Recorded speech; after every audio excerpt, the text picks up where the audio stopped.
Duha ka admin case ang atubangon sa pulis nga nasikop human nagmaoy sa buwangan sa City of Naga. Kinsa mibunot pa sa iyang armas.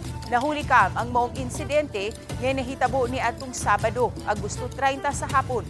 Nasuta ang mong pulis na destino sa Talisay City Police Station.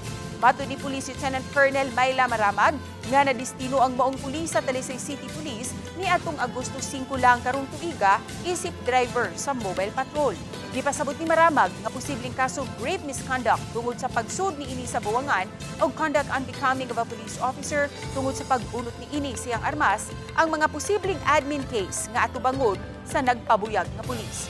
Gikumpiskar na ang iyang service firearm samtang napasakaan na usab kini og kasong attempted homicide sa City of Naga Police. Nang hinaot si Maramag nga unta magsilbi kining leksyon ug warning sa uban pang mga pulis ilabi na sa mga nadestino sa Talisay City nga dili nila i-tolerate ang mga bati nga binuhatan sa usa ka pulis. As commander, I always do police information and communication education. PAISE, every week we warn our personnel.